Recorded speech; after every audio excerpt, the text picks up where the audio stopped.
Hi, I'm CJ Carnacchio, editor of the Oxford Leader, and every week I'll be bringing you all the news that's printed in Oxford's oldest and only community newspaper, the Oxford Leader. Well, let's dive in and see what's in the paper this week. Oxford's full-time firefighters have a new union contract that includes an 8.5% pay raise over 3 years. The Township Board last week voted 5-2 to approve a contract with the Oxford Firefighters Union, International Association of Firefighters, Local 4763. I think all in all, it's a good deal for both the firefighters and the township, said Trustee Jack Curtis, who was part of the team that negotiated on the township's behalf.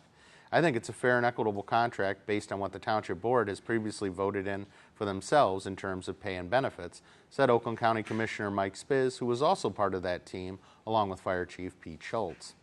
Contract negotiations began in July 2012. The previous contract expired December 31st, 2012. We were happy to finally get a deal made, said Darren Belinsky, Vice President of Local 4763.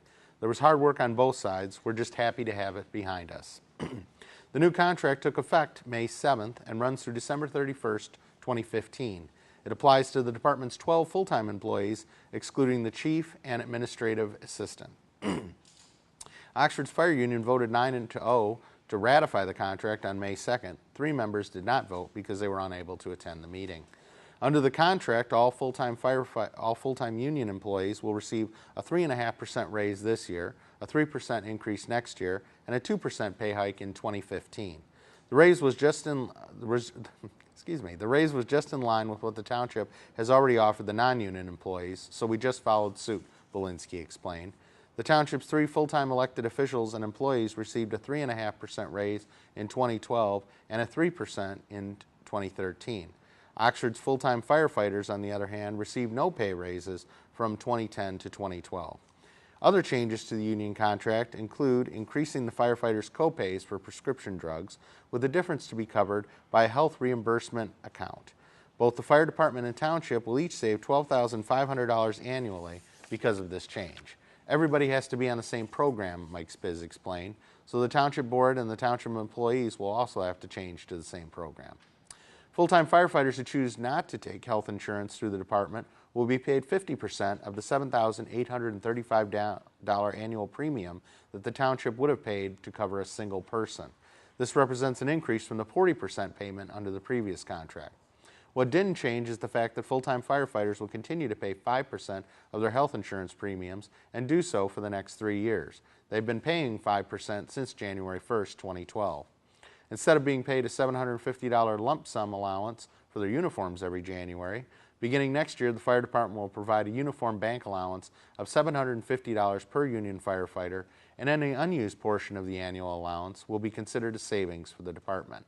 Effective this year also, the township will begin providing dry cleaning services for all full-time firefighter uniforms, and they've agreed to purchase Class A dress uniforms for any firefighters with at least 5 years of full-time experience to the department. Jack Curtis noted that the savings from the prescription copay change and the new uniform bank allowance should cover the cost of the dress uniforms and dry cleaning services. He said if the savings doesn't cover it, the fire department budget will be impacted. We went into it as a neutral cost change, Spiz explained. Basically, there had to be a corresponding cost savings in one area in order to cover an increase in another area. Supervisor Bill Dunn thanked the township's bargaining team for spending all their time fighting the guys tooth and nail. He'd also like to thank the firefighters for doing the same and acting in good faith and coming up with this agreement. Well, good kids doing good things. That's what Oxford Addison Youth Assistant's annual Youth Recognition Ceremony is all about. This year was no exception as OAYA honored 46 young people May 7th for their good deeds, compassionate acts, service to others, leadership roles, and positive contributions to their classrooms, schools, and community. Oxford Township Trustee Jack Curtis, who participated in the ceremony, said it was kind of neat to see all these young folks honored for their good works, considering we always hear about the bad kids and the things they do on the television news. Some of the kids, like Catherine Flanagan, Michael Johnson, and Alyssa Fletcher, were recognized for tutoring their fellow students to help them learn and improve their grades. Haley Hull was honored for helping worthy causes such as Oxford Orient Fish and Children's Hospital, yet still having time to create care packages for soldiers and Easter baskets for the needy. David Moore was honored for his commitment to the environment by spearheading a paper recycling program at Daniel Axford that helped save trees and cut down on the amount of garbage in landfills.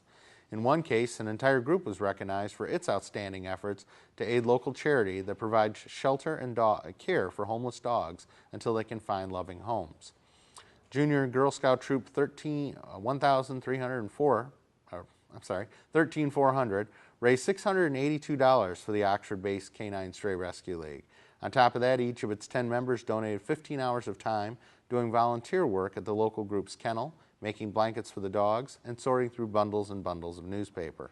But no matter what they did to be honored at the Youth Assistance Ceremony, one thing is crystal clear: all these kids definitely helped make Oxford a better place through their selfless actions. We should give them a hand. Well, the expansion of a condominium development in Oxford Township cleared its first hurdle last week. Planning Commissioners voted 5-0 to recommend to the Township Board approval of the proposed completion of the Hills of Oxford condo community as a planned unit development. That recommendation was contingent on some concerns raised by the Oakland County Sheriff's Department, Oxford firefighter, and Township planner, engineer, and attorney being satisfied. The Bloomfield Hills-based Robertson Brothers is planning to construct 53 detached condos on the 26.81-acre site located at M24 and Indian Lake Road.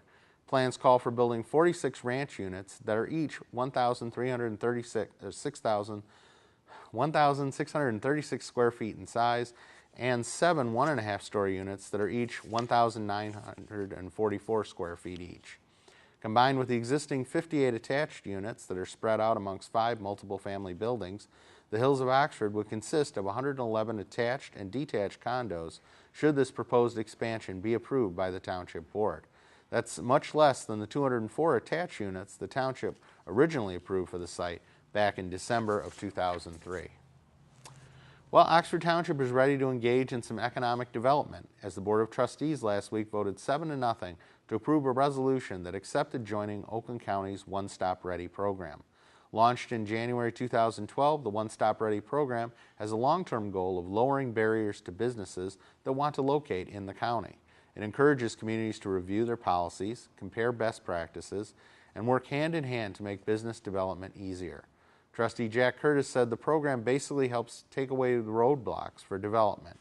He assured the Township Board that at this point there are no financial obligations associated with being part of One Stop Ready. The Township is one of 7 participating communities, including Oxford Village, in the county program. One Stop is making it easier to work with our township, our village, and other participating communities. Well, we'll be back right after this.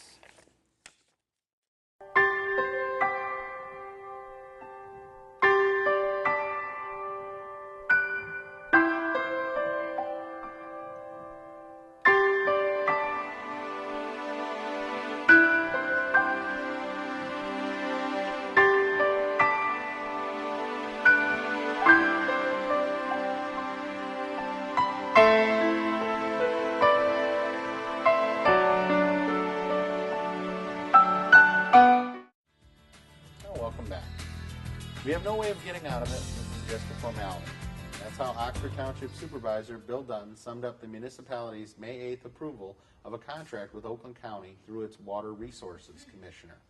By signing this contract, the township has agreed to pay $939,362, or 3.85%, of a $24.4 million project that will involve constructing a 36-inch sewage diversion line and pump station on Perry Street, leading to Pontiac's wastewater treatment plant, which is now owned and managed by the WRC office, not the city. Plans are to eventually send 30% of the total sewage flow from the Clinton-Oakland sewage disposal system, which consists of 12 townships and villages and cities, to the Pontiac plant. Right now, 100% of the flow heads to the Detroit plant. It's shocking, but it's a mandate that we have to do because we have to have a place to put this stuff, Dunn said. The $24.4 million cost will be split between 11 of the 12 Clinton-Oakland municipalities. Lake Angeles is technically part of the system, but the city doesn't send any sewage through it, so it doesn't have to pay. Last month, Oxford Village also approved the contract, which makes it responsible for $339,146, or 1.39% of the project's total cost. The county is expected to finance all or part of the $24.4 million project by issuing bonds to be paid off in 20 years. Each Clinton-Oakland municipality is expected to pay the county in annual installments. According to Oxford Township engineer Jim Sharp, all of the participating Clinton-Oakland communities will contribute to the project based on their actual sewage flow.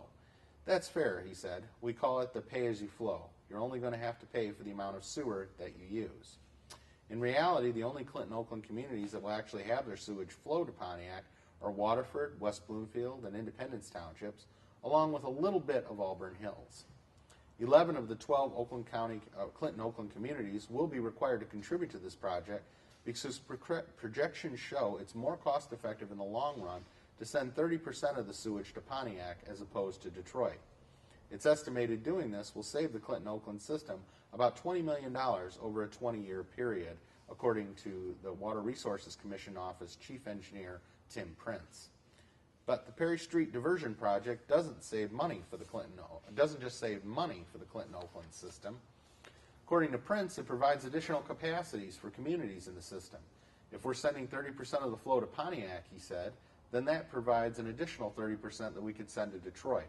It provides additional capacity for the communities to grow, so that's the other big issue with that project.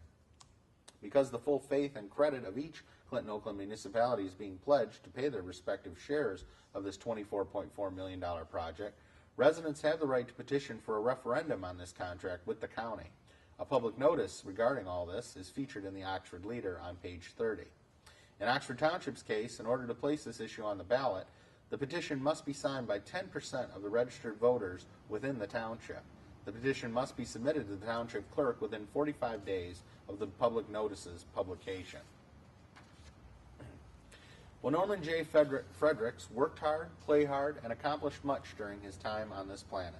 Sadly, Norm, who owned and operated the Koenig sand and gravel mining operation in Oxford Township for many years, won't have the opportunity to continue enjoying the fruits of his labor as he passed away on Monday, May 6th. He was 73 years old. Diagnosed with lung cancer in September 2012, Norm, quote, never complained about his health situation, according to his brother, Peter Fredericks. He always had hoped that he was going to beat it and live every day as if he would, Peter said.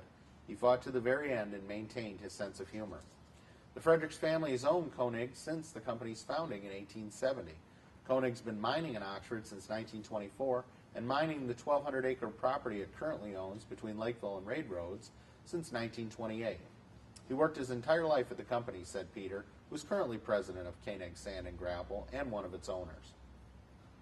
Norm, who graduated from Detroit Jesuit High School and lived in Bloomfield Hills, started working at the family business in 1962 after graduating from Georgetown University with a degree in business with an emphasis on computers. Peter said, our father would not let us come into the business unless we had some special background or trade. Norm came in as a computer specialist. He wrote and did all the programming for us for many years. But Norm didn't limit himself to computers. He did a little bit of everything, Peter said. We weren't able to work here unless we had done every single job. He did sales, he did quality control, but really his specialty was computers with the old punch card systems. Norm became president of Koenig Sand and Gravel in 1997. Prior to that, he had served as president of Koenig Fuel and Supply since August 1980. Koenig Sand and Gravel supplied the materials for Koenig Fuel and Supply, which was sold in 2004, to make ready-mix concrete. As a businessman, Peter described his brother as a very organized, hands-on individual who liked working with the customers and employees. Norm retired from his role as Koenig Sand and Gravel's president in 2009. He was preceded in death by his parents, Norman Frederick Sr. and Lois Nee Foley. But there's only one thing better than taking a dog for a walk on a glorious spring day, and that's doing it for a truly worthy cause that strives to make life better for man's best friend. Folks will have the opportunity to do just that on Saturday, May 18th, as the third annual Wagon Walk fundraiser will take place in Oxford's Powell Lake Township Park from 9 a.m. to 12 noon. All proceeds from the event will benefit the Canine Stray Rescue League, located at 2120 Metamora Road in Oxford Township. The group provides shelter and care to homeless dogs until they can be adopted into loving homes. It's a family-friendly event with lots of fun things to do, said Terry Dodge, one of the Rescue League volunteers who's helping to coordinate the fundraiser. It's always enjoyable. I was very concerned about the weather, but it looks like we're going to have a nice day. Participants are invited to sign up and show their support for the group by walking 1 or 2 miles of the Pollyann Trail, which is connected to the Powell Lake Township Park, located adjacent to the Oxford Library at 530 Pontiac Road. Dodge said you can bring your dog, but you don't have to bring your dog. You can take an early morning walk without your dog, or you can come with a group of friends and walk, she said. Dodge noted both of the event's walking routes form a loop.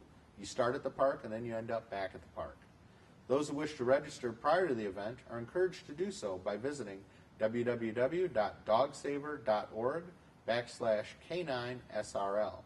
Advanced registrations will end at 12 noon on Friday, May 17th. The cost is $15 for an individual and $30 for a family. The registration fee includes a t-shirt. Folks who wish to register the day of the event can do so at the park from 9 to 11 a.m. However, registration fees that day will increase to $20 for individuals and $40 for families. A t-shirt will still be included.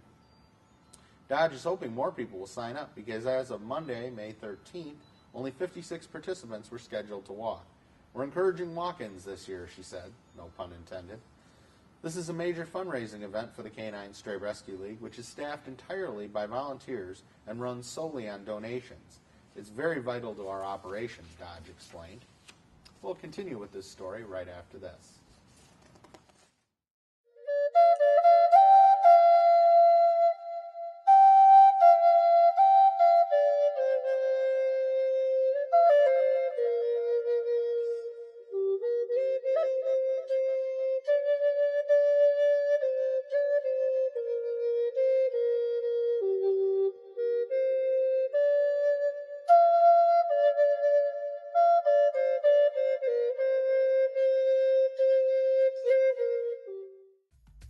And we're back. Well, we're back discussing the wagon walk that the Canine Stray Rescue League is going to be holding at the Powell Lake Township Park on Saturday, May 18th from 9 a.m. to noon. Terry Dodge, one of the volunteers who's organizing the event, explained that the proceeds from the wagon walk will be used to help maintain the kennel facility and provide the dogs housed there with everything they need, from food to medical care. Right now, we are completely filled to capacity with homeless dogs that need care, Dodge said. We have quite a full load. Last year's wagon walk raised more than $5,000, and Dodge is hoping to beat that. In addition to walking a trail noted for its natural beauty, wagon walk participants will have an opportunity to visit with a pet psychic, have a portrait of their dog taken by a professional photographer, receive free nail trimmings courtesy of a professional dog groomer, shop pet-related vendors, and enjoy refreshments. Pieces of agility equipment such as jumps and tunnels will be available for visiting dogs to try out. They're also going to have games for the kids and dog contests. The dog contests will begin at 10 a.m. and include categories such as best tail wag and fastest peanut butter licker. Dodge explained basically they're going to put peanut butter on a spoon and see which dog can lick it off the fastest. The wagon walk will conduct a silent auction and lots of prize giveaways. They'll be doing giveaways every 20 minutes, and then some of the giveaways include gift certificates, baskets filled with pet supplies, and even a $100 gift certificate from Guido's Premium Pizza. There will be plenty of educational opportunities at the wagon walk as well. At 9:30 a.m., Dr. Patrick Glidden, a veterinarian from the Lakeville Animal Clinic, will speak about emergency pet care. The doctor will take center stage again at 10:30 a.m. to discuss the topic of pet nutrition. At 11 a.m., an officer from the Oakland County Sheriff's Canine Unit will talk about the dogs who serve and protect the public and the numerous functions they perform for the law enforcement agency.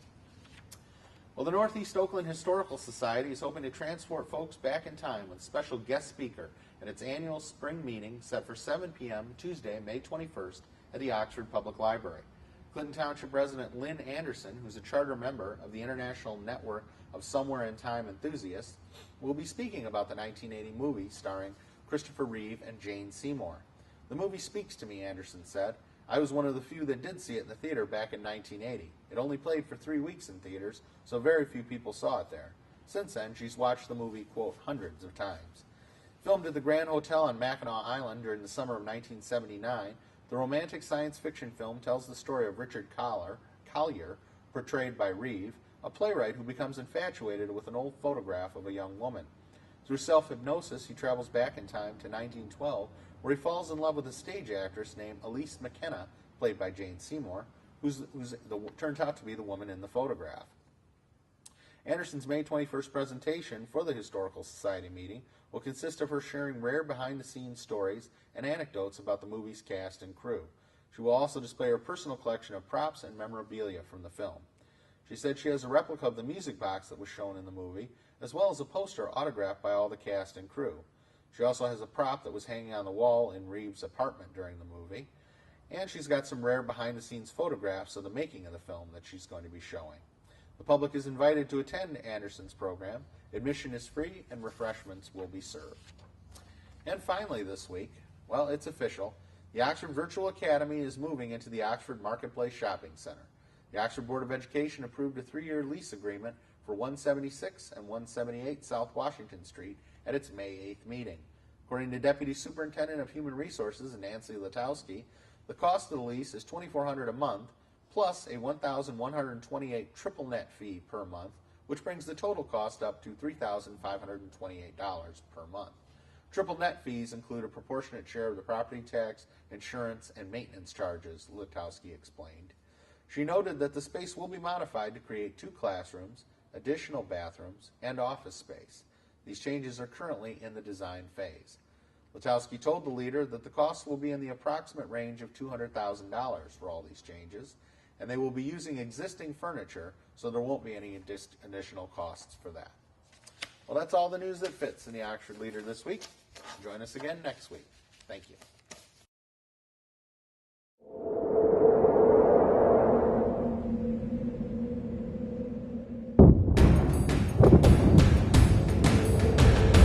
President Roosevelt signed the Bill of Rights. I've always appreciated the American Legion's My gratitude to the American Legion. Thank you all to the American Legion. We have millions of veterans that are members of our organization. Thank you.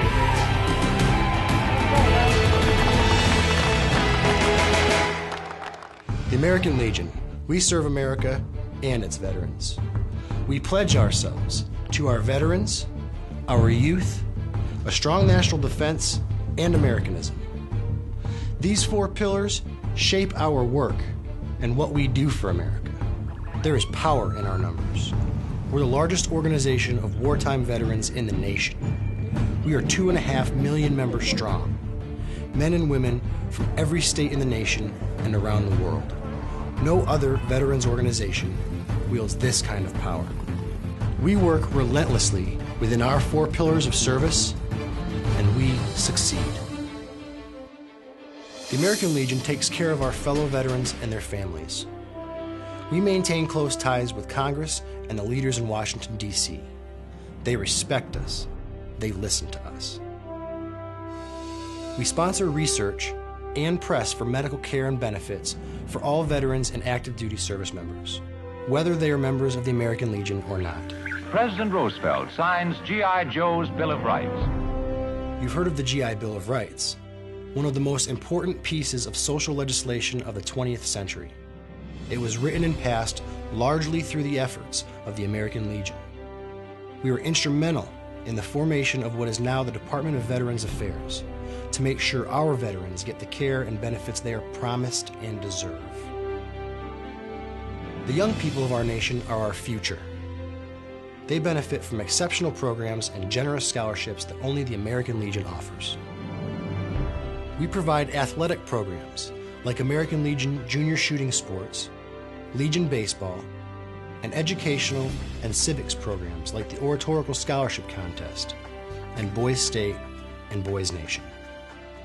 As Supreme Court Justice Hugo Black stated, the quality of justice that Americans receive should not depend upon the amount of money they have. We promote citizenship and an appreciation of government. We have all been directly involved in our nation's defense as wartime veterans. We know what policies, tools, and manpower our military needs to protect this great country. We fight to get these things done. We're all very grateful to have the American Legion on point. We take our case all the way to the top in Washington, D.C. to ensure that America is prepared for any threat. We are patriots through and through. We believe in our flag and all that it stands for. Our Constitution, our Pledge of Allegiance, our way of life are all fundamental to maintaining our freedom and the standing that we have as the greatest country on earth. We promote and defend these values every day in communities across the nation. These pillars represent not just what we do, but who we are. We're here to serve our fellow veterans, their families, and all of America. We are here for them. We are here for you. The American Legion asks you to join us in our mission. If you share our vision and commitment to America, visit our website at legion.org or your nearest American Legion post today.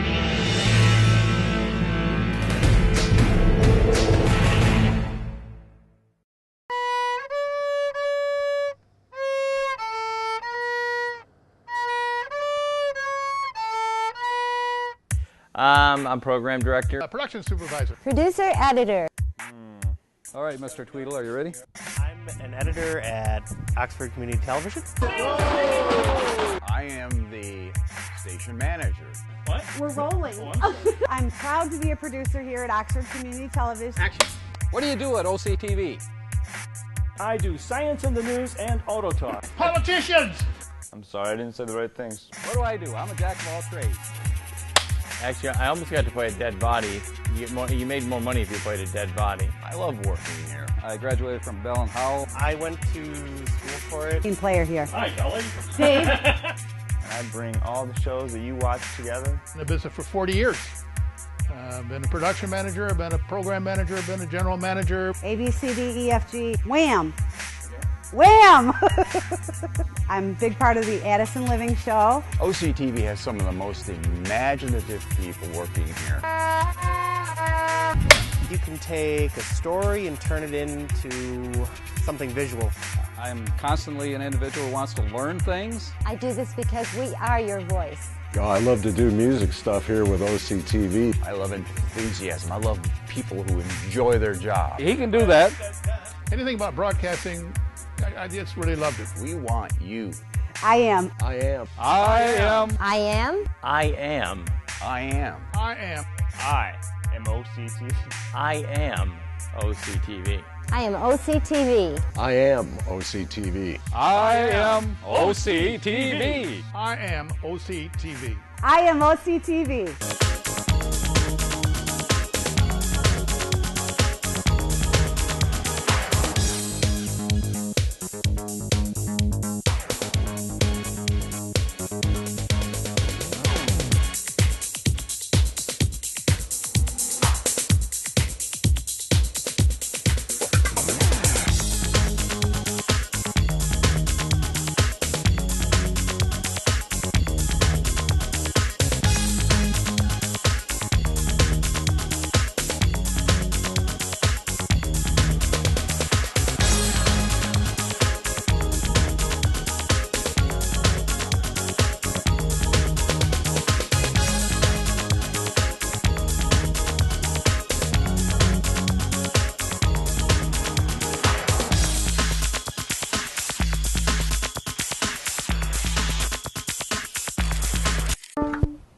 We can do this.